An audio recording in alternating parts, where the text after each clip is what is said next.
Hey, what's up, everybody? Welcome again to the Huddle, where we come at you every Tuesday to discuss maintaining forward progress in your flooring career. I say flooring career, but frankly, we talk about any number of things, and it's super applicable to business in general. It just happens to be we're in a very difficult business called flooring, and so there's a lot to garner. Join in this week. We are talking, as usual, with Daniel and Jose of Preferred Flooring. Gentlemen, how's your week starting? How's it going? Same bat channel, same bat. busy, in and out of the field for me the past couple of weeks. But We had FCICA regional today, so I rushed back here so I can be on here, and he's probably still in the parking lot. Oh, really? no, I just made it to my destination. I backed the trailer in and turned my computer on. Nice. Well, thanks for joining me, and I should say all of us. And always, you guys are a staple, and I cannot tell you every week how much I appreciate you. Likewise. So that being said, this week's huddle is it's more than just skill. And really what the follow-up to that is, we're talking more than just technical skill. This probably gets a little bit more into mindset and working to please a client and please your customer. And one of the reasons that Go Carerra decided to launch the Forward Progress Scholarship Fund for CIM is, if you just review the CIM documents, or if you have any CIMs that work for you, SIM for short, you realize a lot of that's got to do with how you deal with customers and clients, and making sure that you're setting yourself up to try to give your client the best experience possible. That's what we preach at my company, is providing a superior experience, a good experience for the customer. And from an installer standpoint, you are in a, and I'm not just talking about or singling out installers, but this is applicable to companies as well. But from an installer standpoint, you have like a really tough job, because you got more than just one client, right? You know, on a project, you're trying to satisfy the end user. You're also trying to satisfy your client's client, be it the GC or a property management company. And then you're trying to, please your flooring company that you may be working for. Or if you're anywhere in there, a lot of times, installers have multiple people they have to, or multiple entities they have to, take care of and please. It's one of the things when I was installing all the time that I was cognizant of, and I would always try to be as cool as I could be to the owner, as a 25-year-old kid that didn't know nothing other than how to lay carpet. I really started dipping my toes in how to be a professional. So one of the things that I feel is probably, well, let me put it this way. In the Go Carerra network, you're given kudos for doing a good job, and you're given kudos for professionalism, punctuality, dependability, attitude, and exceptional quality. Those are the items those are the 5 metrics that you can actually earn kudos for doing, going above and beyond. Those are the things that I found are most important for installers to display a high level of ability in. If you can show up when you're supposed to, so that's punctuality, be there when you say you're going to be there on a given day. I know dependability and punctuality are similar, but they're not the same. So if I can depend on you is what is required for dependability. You could be punctual, but also I can, you may not be the type of person that can be depended upon. So dependability, professionalism. So being a true professional as an installer, a good attitude. If you don't like this business, I would encourage you to teach somebody how to do what you're doing and then go do something else.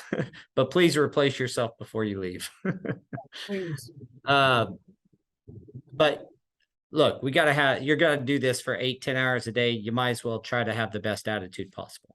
And then an exceptional quality. So those soft skills, as we call them, is what I kind of wanted to discuss with you guys today. So how important is it, or how much weight do you put on an installer for, say dependability and punctuality? And I'm talking subs in particular, because an hourly, if they're not there on time or what have you, there are some consequences. But what do you guys, which ones actually, let me ask you this, out of those, which ones would you take in highest regard? Well, I'll go ahead and start, and I'm just going to add to this, because we still are subs, right? We still get work from other stores, we still get work from other companies. So I'm going to speak it from that aspect, and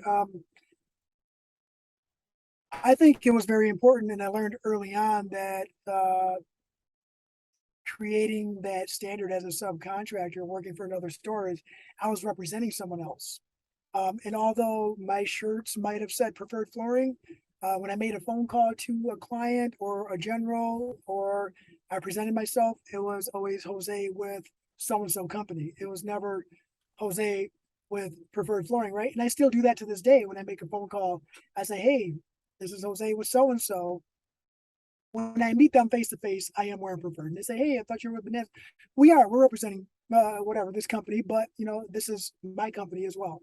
And we try to have the proper representation. Early on, I did learn that being able to communicate with whomever, end user, general, the store we're doing work for, was extremely huge in building and creating and maintaining relationships. So I want to say communication for me has been some of the most important items to have, because that's very broad, but extremely important. It can cover up a lot of the other, maybe if you're not as punctual as you'd like to be, or maybe as you should be. If you're a hell of a communicator, you can sure cover that up pretty well. Hey man, I'm running 10 minutes late. And if you let them know 30 minutes beforehand that you're running 10 minutes late, no one gets mad at you. You been reading my notes? Is that my how-to notes? Because that's literally my life, man. Well, you know how it goes. You got the guys that show up late and they just show up, and then you got guys that'll actually communicate, I'm running behind, and they'll let you know a half hour or an hour before you get there, so you're not waiting on them. So that's a good point. I don't have that in the metric. We probably should, and I wonder how that would be measured, but that's a good point, because communication can cover up, and I mean it's very, very needed, obviously, but it can sure help you through some of the other shortfalls. What about you, Daniel? I think you gotta know how to communicate, because there's too many times where guys, that sometimes, that have worked with us in the past, and they don't know how to turn on and off the professional thing. So there's a time and place for everything. So if you can't kind of turn that on and off and know your settings, then you're already kind of falling a little bit behind. So like they're all almost like a facade is what you mean? Like they're putting on a professional facade and they don't know when to turn it on and off? Well, they don't know how to put on that professional, Yeah. they don't have that switch to where it's like, yeah, you can be yourself, right? But you still have to be professional about it. And it's just some guys, they just, the way they talk is the way they talk, and there is no switching them off from that. You know what? I'll give an example on that, because I know exactly what Daniel's talking about. And I'll refer to a job, years ago where we had a quarantine in a very large grocery store.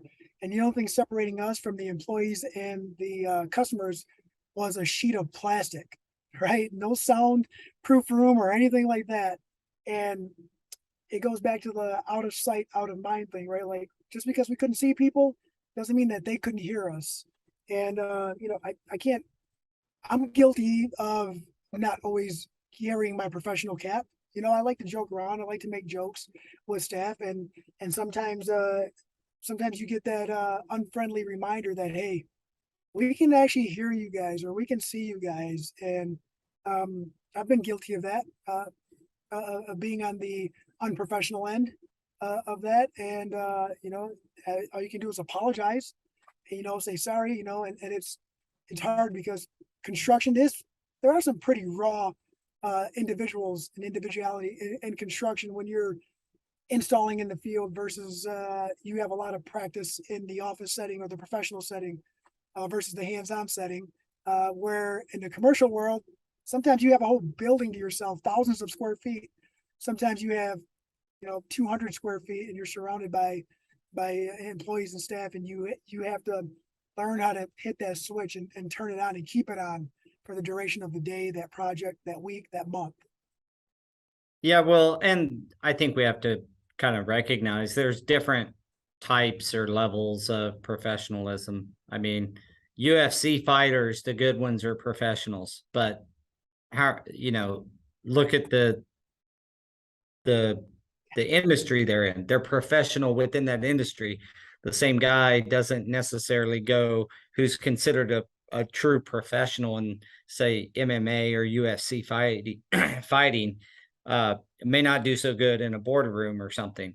Like I'm not even like, when I give kudos for professionalism, it's usually not like the guy is gotta be staunchy or you know what I mean, like uptight. I'm just talking he knows how to communicate, and there's that word again, communicate to the end user in a way that is not disrespectful and is in engaging the end user if they're talking to them or to the general contractor or dealing with the difficult superintendent or even dealing with the teammate and showing them how they want something done as opposed to just barking at them. Like that to me is professional. It doesn't mean you can't, you got to have your speech, dialed in as if you're going to be standing on stage in front of 10,000 people or something. It's more like professional within our industry means you can boil it down to the kind of the core of that may be communication. Yeah. Yeah. Yeah, it does go a long way. We sometimes get wrapped up being here loading up in the morning, and then someone's expecting us at a certain time, and it's a lot better to call them as soon as we leave here when they're 45 minutes away, like, hey, I'm running 10 minutes late. So they can be like, all right, that job's just 5 minutes away from me. I'll just hold off a little bit and before I meet you there, rather than have them go there and start and just wait on you. It does go a long way. I mean, I can't say that I've never done that. Like, just don't even say nothing. And then you're like 5 minutes on. They're like, dude, where you at? Been here for like 20 minutes already. Yeah. Yeah, that comes out to play really hard when you're dealing with a customer who believes if you're on time, you're late. And if you're early, you're on time. Yeah. We've got a few of those clients that like, well, I want to be hitting the ground running it when our meeting starts, not just walking up to the building. So those guys, I got to get there a little bit earlier. Yeah, I think it is good communication is kind of the cornerstone to a lot of this. I think it would be hard for you to give somebody, credit for being a professional if they didn't communicate well. So it's a rock in that. Same with attitude. If someone's not communicating with you well, it almost comes off as a bad attitude. And they may not even have a bad attitude, but people who don't communicate in a effective manner, at least, doesn't mean you have to be Mr. Outgoing, but just an effective communication manner. I think that helps with attitude as well, right? I mean, it's kind of a cornerstone to a lot of these is this communication piece. You know, we in our industry, and then when we go to a lot of these conventions and meetings, there are quite a few introverts that do get up there and speak, and they're really good communicators, right? But they're introverts. They don't. That's it's because that's what their profession is calling for. It's what the moment is calling for, and then after they go up and do a presentation, they go back to being themselves. And you can be yourself if you're an introvert, extrovert, and still communicate well. Like you said, you don't have to be super outgoing. You don't have to be the jokester. You don't have to be super technical. Just be honest, be yourself, and communicate your point. Communicate the information. Yeah, so overall, I just think that you can have. We all know the installer that's got like crazy good skills and a crazy bad attitude.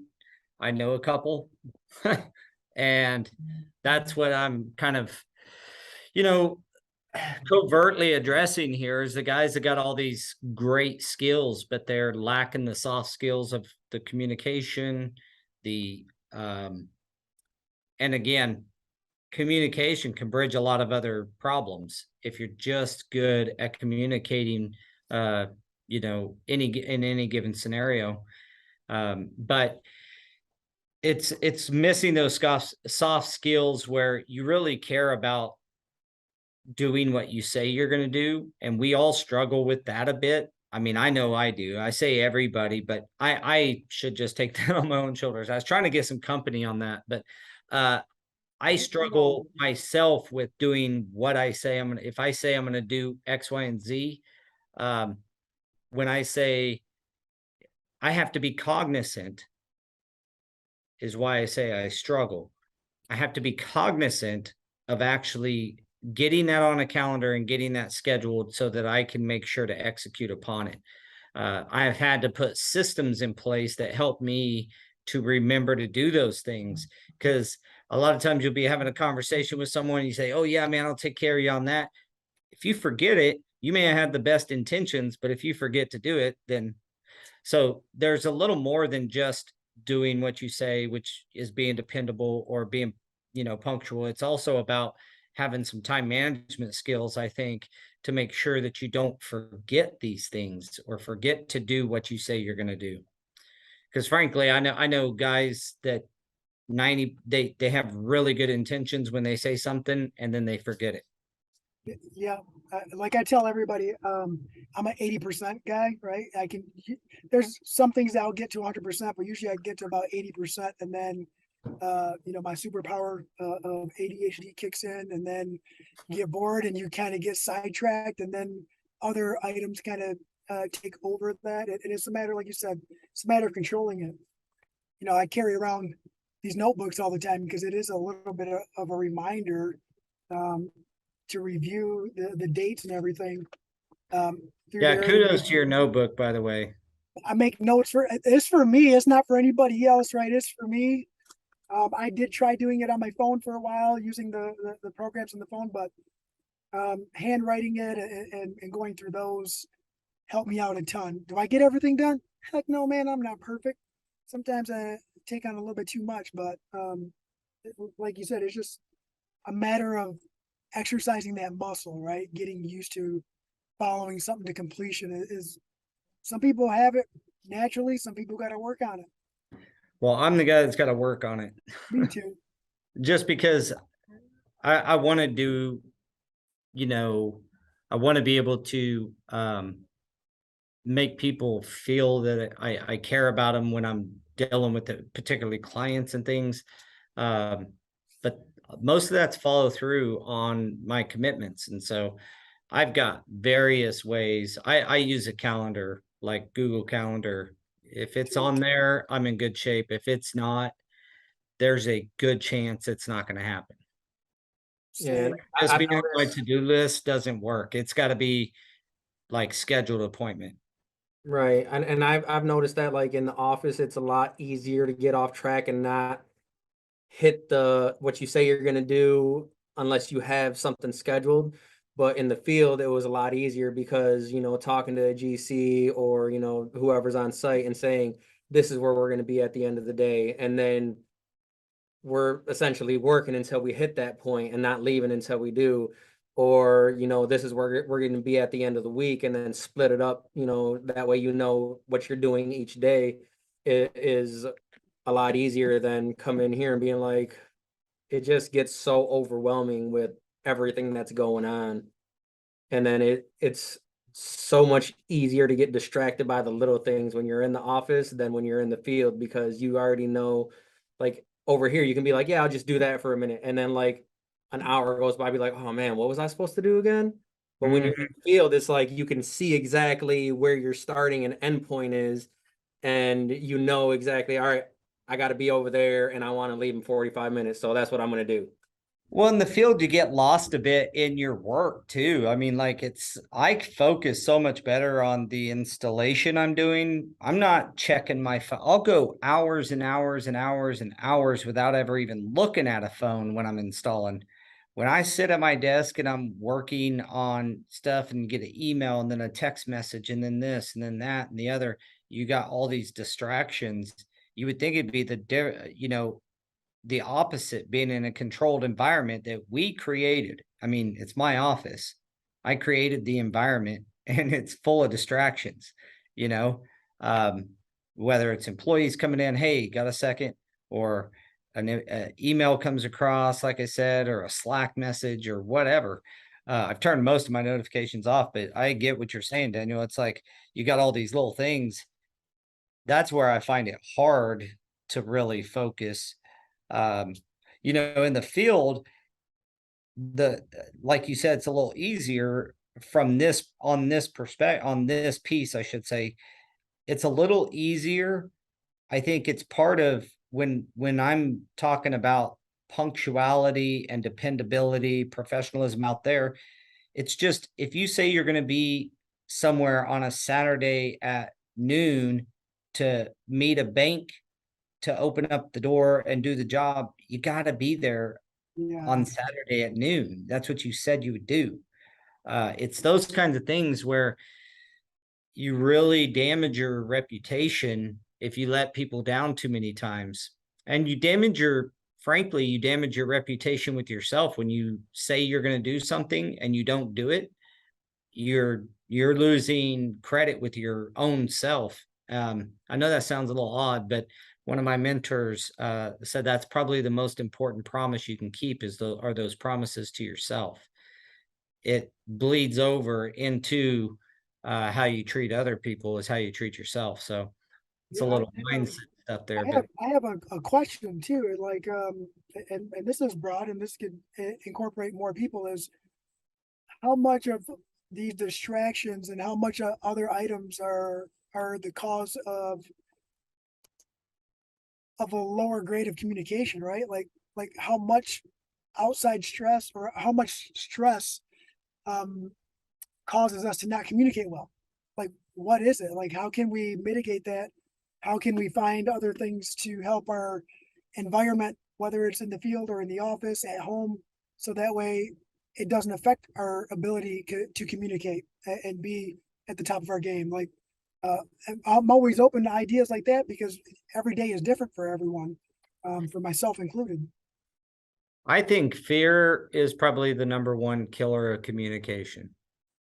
Just fear of saying something, fear of being ridiculed for a question, or you, as a boss, I try to make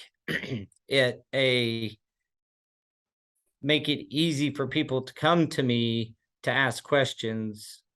And to do so, I don't want them to feel like I think they're stupid, which I don't. They're all very intelligent people, but it's how you answer a question or deal with someone can make them feel that way. So my point being to this is fear of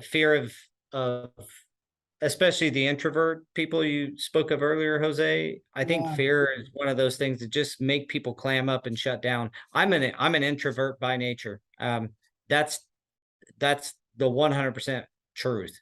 I don't have a problem talking to people. I don't have a problem, communicating with people. But as an introvert, that really means, when you're in a crowd of people, whether it's at a convention or whatever, are you energized by that? And when you leave it, are you energized by all that interaction with other people, or are you depleted? Are you tired? And I could be talking to 4 or 5 people in a group for an hour, and when I'm done with it, I'm pretty much exhausted. It's like it takes a lot of effort for me to communicate and be outgoing as an introvert. That's just something I've learned about myself over the years, and I've learned to deal with, because I was really pretty shy and quiet in my earlier adult life as well. So the communication piece, you just got to be okay with getting feedback. I think that feedback and maybe the consequence of whatever that communication is.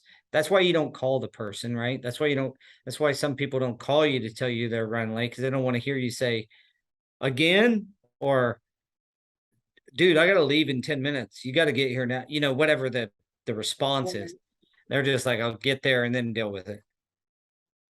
I guess that's a easier way out is to, what's that saying?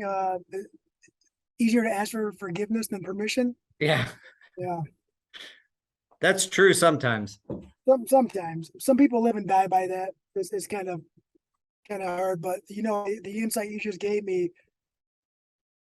it's fairly accurate to the mannerism that we've experienced over the years from people, and some would say that I'm outgoing, and as an outgoing person, it's not that I want to go in the middle of a crowd and talk and say, hey, just want to like be the voice, right? Like that's not me. I'll interact with everyone, but if everyone's being quiet, I'll sit in the corner. I'll be quiet too. But I guess my energy is fueled by the environment.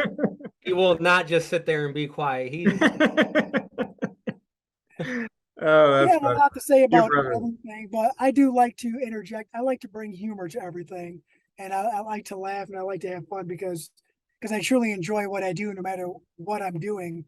And Well, being around you enough, I can tell you, you enjoy communication, you enjoy conversation with people. Those are all, I think you're a great communicator, but how you get someone who is maybe not so natural at it. I don't know if you're natural or if you've just built up the muscle for communication, but someone who is truly just a shy person and has some fear of talking to people. yeah, I'm no psychologist. I don't know how to solve that. All I can tell you is the value of communication truly outweighs any of the consequences in 99% of cases. So it's just better to be, good, communicative. And I feel like we maybe have swayed here, but really what the whole huddle was intended to be is like these soft skills, and communication is one of those. You can have great hand skills and still not get the pay you deserve for those hand skills, not get the opportunities you deserve. I know, I will tell you a quick story I lost a client for a while. Come to find out, one of my PMs was just super difficult. And I mean, we bent over backwards for the most part for this client. But I go talk to him, and I asked the CEO to lunch, and this has been several years ago, but I was like, hey man, we used to do all your work. Now I maybe see a project a year from you. What is going on? And he's like, you guys don't communicate. It's hard to get a hold of your guy. And at the end of the day, it's just not pleasant. I said, no quality problems, none of that. He's like, no, we've never had a problem with your quality. I was like, I was really set aside because I always thought like that was the most important thing. And I still believe it is, but man, isn't communication and professionalism kind of squeezing up there if you can lose a client because they didn't enjoy working with you? Someone else made it easier to work with them. And maybe that other company doesn't even do the same level of quality as we do, but they'd rather be there than deal with someone who's high quality but difficult to deal with.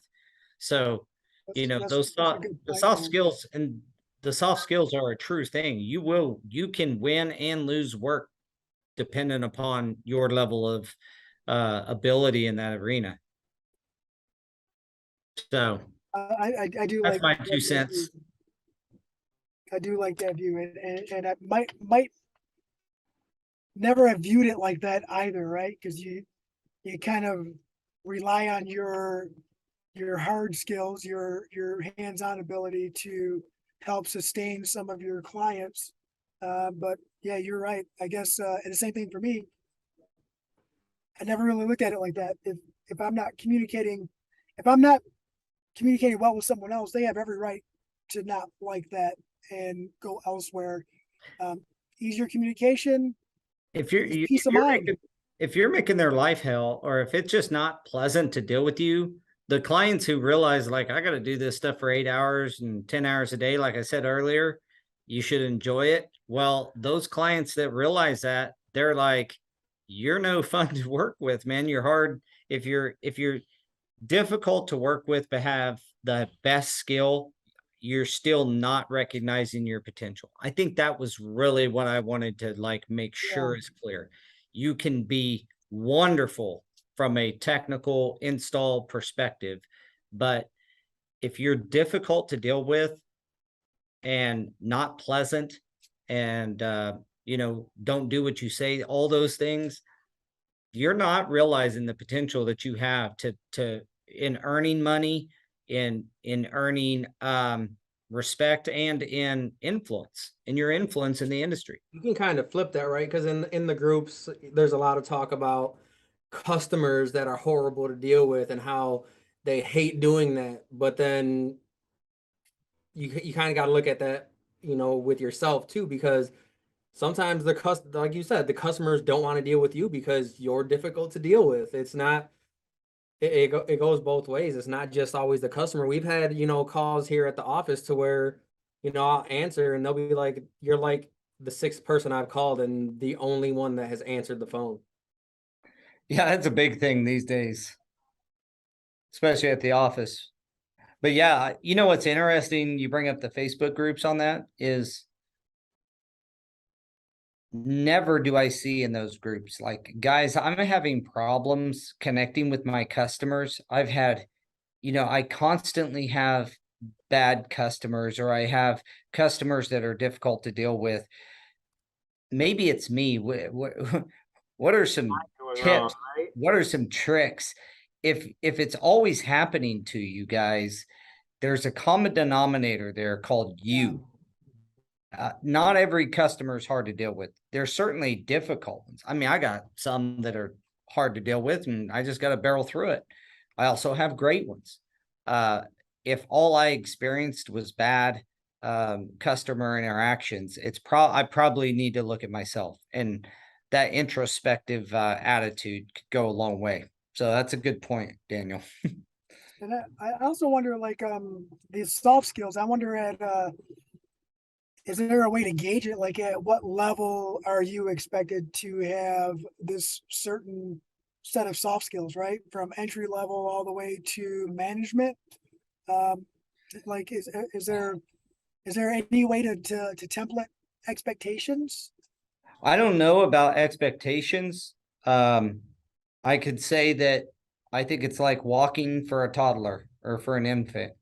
You start learning as early as possible, and you only get better as you practice. So then Start, having, like, if you're brand new in this industry, focus on your communication, focus on some of the, you know, professionalism, focus on your ability um to you know, influence people, focus on what you can control, and then keep getting better. Just like an infant walking, it's going to take, you know, they just get started, they don't know what the hell they're doing, but they don't, you just keep going and keep going, and as you go, your communication is going to, you're going to hone that skill. Yeah, on Facebook, Eduardo actually said that a while ago. You know, I think it was when you were talking about like getting up in front of people and talking and stuff, right? But it all goes together. It's the more you do it, the more practice you get at it, the better you're going to be. So if you have to start somewhere. So just start, you know, baby steps. Start with the customers, and then work up to getting in front of that crowd. And you know, it's not for everyone. It's not for me. I realize that. I still do it, but Yeah. Well, and communication, it's got different levels. I mean, you don't have to be a public speaker to be a good communicator. And the other soft skills that I think that are, so important in this industry, like I said, dependability and punctuality are two of my biggest. That's not, what it takes is just communicating on a consistent manner, getting used to what are those triggers when you do need to make a phone call, and then just not being scared to make the phone call. You don't need to be an extrovert to communicate. Like I said, you know, Yeah, and you don't even need to be some extrovert to be outgoing. Um, Introverts can talk and and do plenty of stuff and public speak as well, but these other skills, they I call them soft skills, but it's not a skill to honor what you say. I'm going to be there Tuesday at 7 a.m. to be there at Tuesday at 7 a.m. And then use your communication if you're not going to make it to buffer your time. But that's what I'm glad you brought it up, Jose, because communication, which we don't have as a metric in the Kudo system, but it's a good way to get yourself out of it's a good way to get yourself a lot of opportunity and keep yourself out of a lot of trouble if you're a good communicator. and you hold yourself accountable too if you're able to make those phone calls and say, hey, I'm running behind. And like beginning of the meeting today, it happens to me a lot. Either I'm 10 minutes late or I have a client that's 10 minutes late, or a conversation during a meeting lasts a little bit longer, but I still have 3 other places to go. And now I'm 15 minutes behind, put me in a worse spot for traffic. And I do have to call those people, or um, maybe in the middle of the meeting of the sit down, I'll shoot out a text message, because there's a lot of communication through here now too. Like, hey, just to give you a heads up, we're running a little bit longer than expected. I am going to be, if I know I'm going to be at least 10 minutes late, I'm going to put 15 or 20 minutes on there to give me a little bit of time. Because now, maybe the wrong mindset, but now if I'm earlier than the 15 minutes that I said I was going to be late, if I show up at 7 minutes later than original time, now, hey, I'm early now. Yeah. I mean, Well, and remember, this is progress, not perfection. I'm certainly not sitting here in front of anybody saying I'm the best communicator in the world that never runs late or I stack my schedule pretty hard. I just try to text or communicate, and specifically if I'm dealing with clients, I mean, you got to show them the respect. So yeah, it's kind of the catalyst. Nice conversation around communication. It's kind of the catalyst and the protector of the other soft skills, kind of in my view after this conversation. do you guys got any recommendations on any books or any audiobooks that would help someone have more insight on becoming better at these soft skills and communicating? The only book that comes straight to mind is 7 Habits of Highly Effective People. That's a really good book. I'm going to actually write that down. So I think it's Stephen Covey, if I remember right. yeah.